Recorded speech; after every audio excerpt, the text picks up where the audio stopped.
हुए इतनी दूर से यात्रा करनी कितनी कठिन है, मगर कहीं न कहीं कोई न कोई तार जुड़ा हुआ है।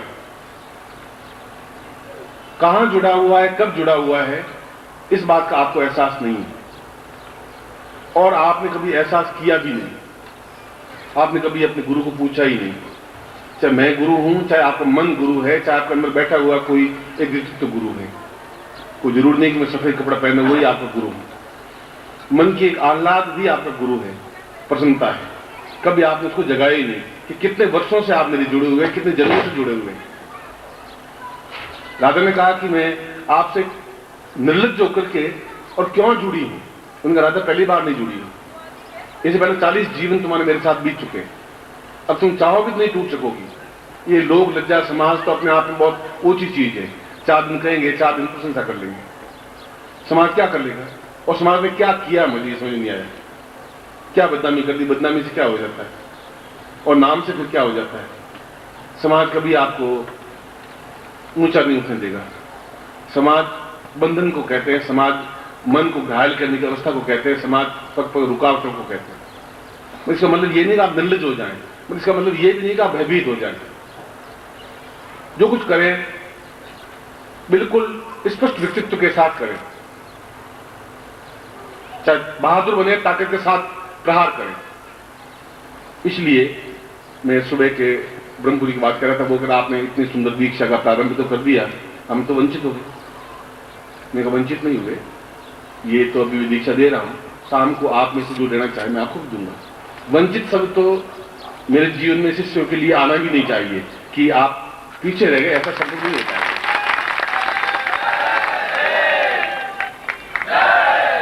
और ये जो दीक्षाएं मैं दे रहा हूं, ये परंपरा आज की नहीं है। ये परंपरा पिछले 25,000 वर्षों की है, 50,000 वर्षों की है। आप इसको समझ नहीं पा रहे हैं और मैं बार बार कह रहा हूं आप समझ नहीं पा रहे हैं। इसका ये मतलब नहीं कि आप में ज्ञान की कमी है।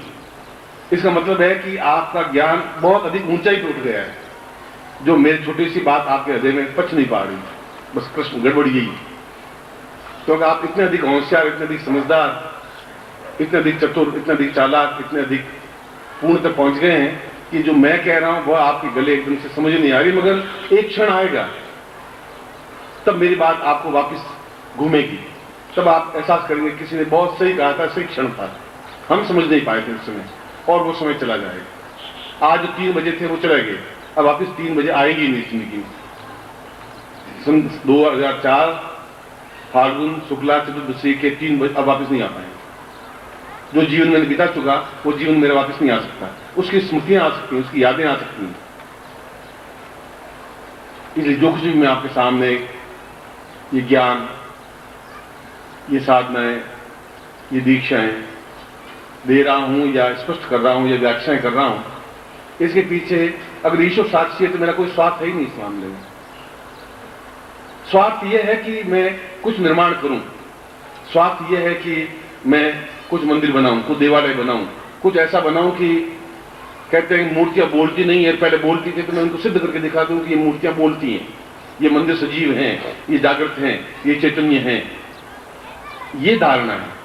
उन लोगों की सहायता करूं जो नहीं आ सकते हैं, जो दरिद्री हैं, जो गरीब हैं, असक्त हैं, और किन वजह से हैं, वे उनके खुद के कर्मों की वजह से हैं। न मैंने आपको गरीब बनाया, न मैंने आपको अमीर बनाया। गरीब बने आपको उनको जन्मों के कारणों से, जैसे भीष्म का मैंने आपको उदाहरण दिया, जैसे मैंने अर्जुन को आपको उपदेश दिया था कि तुम गांडी उठो। उसने कहा कि मेरे अंदर जो कुछ था वह तो है ही नहीं। आप मुझसे नहीं जुड़े, उसके बाद आप देख लें आप खोखले से हैं, आपके पास कुछ है ही नहीं। एक सामान्य पशु मनुष्य में और गली के मनुष्य में आपको डिफरेंस रहेगा ही नहीं। क्या डिफरेंस है, क्या चेंज क्या आएगा आप में? आज ये तो है कि मेरे पीछे गुरु जी हैं, और मुझे ये एहसास है कि मेरे शिष्य हैं जिनको मैं दूंगा और वो ग्रहण करेंगे। ये छोटी बात नहीं है, यह अपने आप में एक उपलब्धि है। इस उपलब्धि को किसी वजह से आप प्राप्त नहीं कर पाते हैं, ये मानता हूं। मगर नहीं प्राप्त करना और करना यह बहुत बड़ी घटना नहीं है। घटना यह है कि आपका मेरा जुड़ना अपने आप में बहुत बड़ी घटना है। एकाकार हो जाना बहुत बड़ी घटना है। तब मैं आपको एक वीरोचित बना सकूं, क्षत्रियोचित बना सकूं, पौरुष बना सकूं, आपको ब्राह्मण बना सकूं, आपको वैश्य बना सकूं और आपको क्षत्रिय जैसी मर्यादा दे सकूं। इसलिए मैंने अणु से प्रारंभ किया। इसलिए मैंने कहा कि आपको परिवर्तन करने से पहले ये आवश्यक है कि आपको पूर्णता के साथ परिवर्तित कर दें। अंदर से ही पूरा शुरू जड़ से ही अगर परिवर्तित हो जाएंगे, एक ऊपर कलम लगाने से गुलाब की कलम लगाने से गुलाब नहीं पैदा होगा, वो तो कलम ही पैदा होगी। अंदर से बीज ही अपने बीजारोपण ऐसा कर दिया जाए जो गुलाबी विकसित हो, तब आप समाज में अलग से दिखाई देंगे, तब आंख में चिंगारी होगी, तब आप में स्नेह होगा, एक प्यार होगा, एक पागलपन होगा, एक दृढ़ता होगी, एक ऐसा जुनून होगा जो आपके पास ही होगा जब आप मेरे बिना फिर नहीं रह पाएंगे। और जब वो क्षण आए तब समझ लीजिए आप शिष्य हैं। जब नहीं रह पाए तब आप समझ लीजिए तब आप शिष्य हैं, उससे पहले आप शिष्य नहीं है। उससे पहले केवल श्रोता है, जिज्ञासु हैं, जानना चाहते हैं। एक जिज्ञासु और शिष्य बनने में हजारों मील का डिफरेंस है और 1 इंच भर का डिफरेंस है। जब आंख में आंसू छलक जाए, जब एहसास हो कि मेरे अंदर कुछ घटना घटित हो रही है, अंदर जो कुछ घटित होगा वो अणु के परिवर्तन का होगा। मैं आज दीक्षा पहले देता हूं। ये अणु परिवर्तन प्रक्रिया ये अपने आप में इस 2 दिनों में ही, होली जब जलेगी, होली जलने की क्रिया है। तो लकड़ियों को जलाने को होली नहीं कहते हैं। हमारे अंदर जितना भी दैन्य है, दुख है, दरिद्रता है, कई कई जन्मों के पाप है, वे सब जल जाए, समाप्त हो जाए, उस क्रिया को होली कहते हैं। हमारे अंदर जो अविद्या है, हमारे गले में संगीत नहीं है, हमारे पैरों में थिरकन नहीं है, नृत्य नहीं है, हमारे चेहरे पर उल्लास नहीं है, और ये कुछ जो माइनस पॉइंट है वे सब जल जाए, उसको होली कहते हैं। इसलिए मैं जब बचपन में था तो मेरे पिता और मेरे दादा और ये बड़े बूढ़े बिल्कुल मस्ती के साथ नाचते हुए, गलियों में झूमते हुए ऐसे बोलते थे, जैसे मैं तो खुद सुन के हैरान हो जाता था कि क्या ऐसी गालियां भी बोली जाती हैं। मैं खुद अचरज में पड़ जाता था।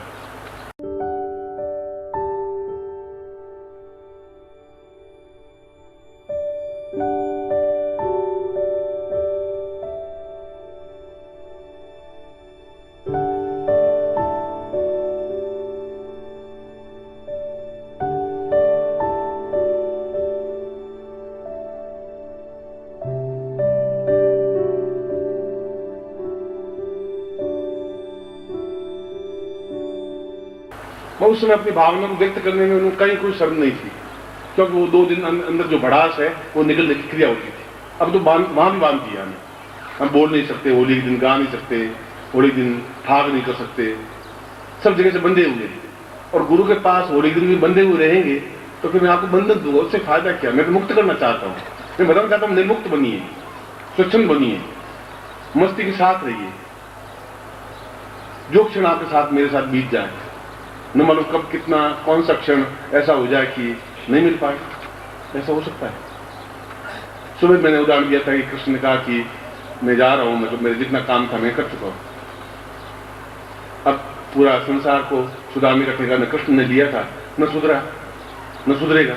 मुट्ठी भर लोग ही सुधरेंगे, और वे मुट्ठी भर लोग ही, एक चंद्रमा ही पूरे आकाश को रोशनी देगा, हजारों तारे मिलकर के रोशनी दे पाएंगे।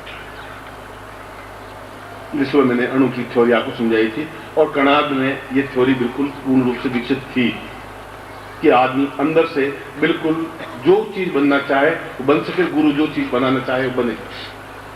और मैं 2 दिनों में आपको वैसा ही बनाना चाहता हूं, इसलिए मेरे प्रत्येक शब्द को आपको गले में उतारना पड़ेगा, रचपच करना पड़ेगा, मिलाना पड़ेगा। सुनना नहीं, आप श्रोता नहीं मेरे। मैं रामायण की कथा नहीं सुना रहा हूं कि रावण ने सीता को उठा के ले गया और राम जी ने तीर मार दिया, जैसी कथा सुना तो नहीं है। मैं आपको जो कुछ दे रहा हूं बिल्कुल नवीनता के साथ दे रहा हूं, शास्त्रोचित दे रहा हूं, मर्यादा अनुकूल दे रहा हूं। जो कुछ छुपा हुआ ज्ञान है वो आपके सामने दे रहा हूं, जिससे कि ये चीज रह सके। इसलिए इस दीक्षा को देने के बाद आप खुद अपने आप में परिवर्तन अनुभव करेंगे, एहसास करेंगे कि वास्तव में हम कुछ परिवर्तित हो रहे हैं, बहुत कुछ परिवर्तित हो रहे हैं। वह जो हमारे पास नहीं था वह हमें प्राप्त हो रहा है, वैसे ही चाहता हूं। टूटेंगे धीरे धीरे, बिखरते बिखरते बिखरते बिखरते जितने बच जाएंगे, और बढ़ ही रहे हैं, बचने का तो सवाल है ही नहीं। क्योंकि हंसों की पंक्तियां नहीं होती, बहुत झुंड के झुंड हंस नहीं होते। 2-4 हंस कहीं कहीं दिखाई देते हैं, 2-4 शेर दिखाई देते हैं। कई 100 वर्षों में जाके एक व्यक्तित्व पैदा होता है, सिर्फ पूरे 100-150 वर्षों में, जो बहुत कुछ करके चला जाता है। बुद्ध के बाद फिर महावीर में इतना बड़ा चेंज आया। बुद्ध के बाद महावीर, राम के बाद कृष्ण आए, पूरे युग बीत गया। इस बीच में कोई पैदा ही नहीं हुआ जो पूरे देश को एक नेतृत्व दे सके, नहीं पैदा हुआ। नेता एक अलग चीज है, वो तो आज है, आज प्रधानमंत्री, कल है ही नहीं। आज लोकसभा अध्यक्ष थे, कल सड़क पे खड़े, वह नहीं। एक पुरुष, एक युग पुरुष, एक अद्वितीय व्यक्तित्व 500, 700, 1000 वर्षों के बाद में पैदा होता है। हर दिन हर गली में पैदा नहीं हो सकते, एवरीडे पैदा नहीं हो सकते। उस समय अगर हम उनको नहीं पहचान पाएंगे, उस समय उनको आत्मसात नहीं कर पाएंगे, हम चूक जाएंगे, हम पिछड़ जाएंगे, हम एहसास करते रह जाएंगे। कितने बुद्ध पैदा हुए, कितने महावीर पैदा हुए, कितने ईसा मसीह पैदा हुए, कितने मोहम्मद साहब पैदा हुए, कितने चैतन्य पैदा हुए, कितनी मीराबाई पैदा हुई, एक एक पैदा हुए। 200 वर्षों में जाके एक कोई चीज पैदा हुई, एक चीज अवतरित हुई, एक चीज ने एक पूरे प्रकृति को दिया।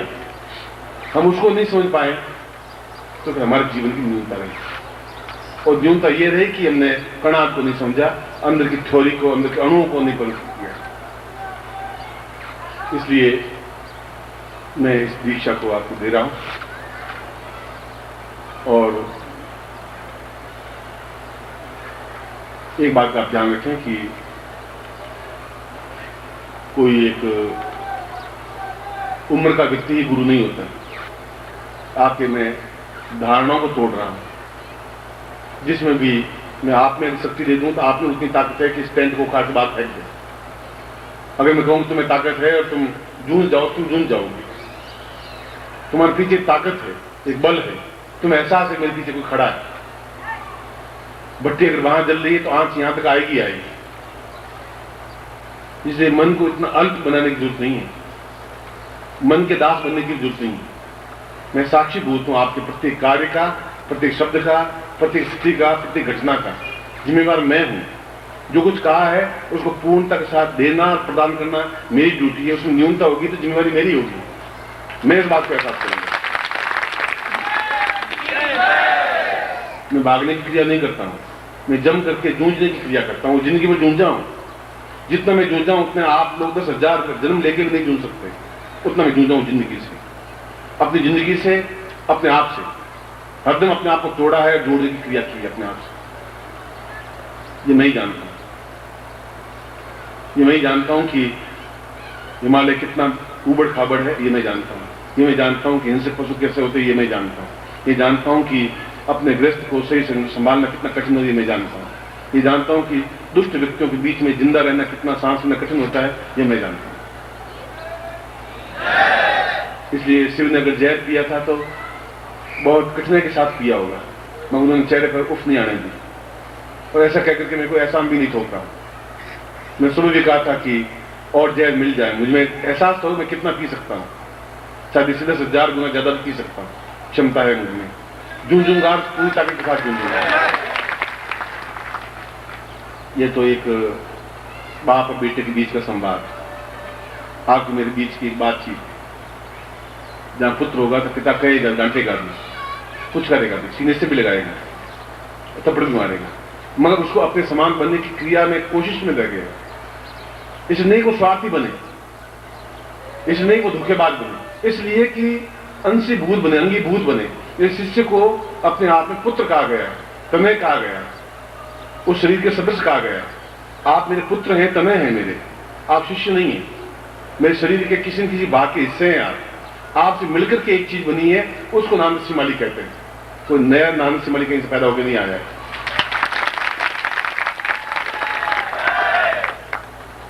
मैं आपको सुबह पूर्ण अणु परिवर्तित देवत्व स्थापन दीक्षा के बारे में कहा था। वह दीक्षा मैं आपको प्रदान कर रहा हूं, और जितने समय तक दीक्षा दें उस समय तक आप आंख से आंख मिलाते हुए और अंदर केवल गुरु मंत्र बोलते रहेंगे। ओम परम तत्वाय नानक से आधा मंत्र बोले, से चौथा ही मंत्र बोले, ओम परम, इतना ही बोलेंगे, तभी अपने आप में पूर्ण हो जाएगा। कोई जरूरी नहीं कि आप पण आपका ध्यान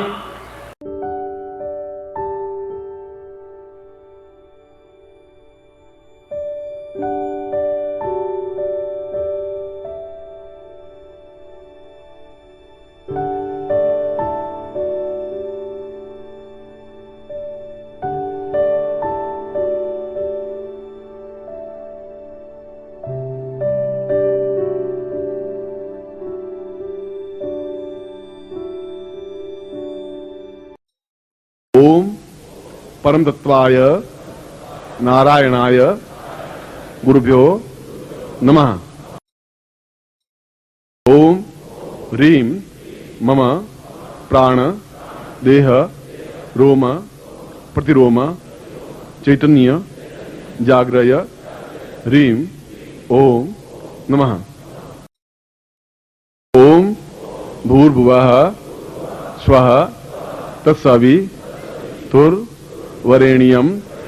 भर्गो देवस्य धीमहि धियो यो नः प्रचोदयात्।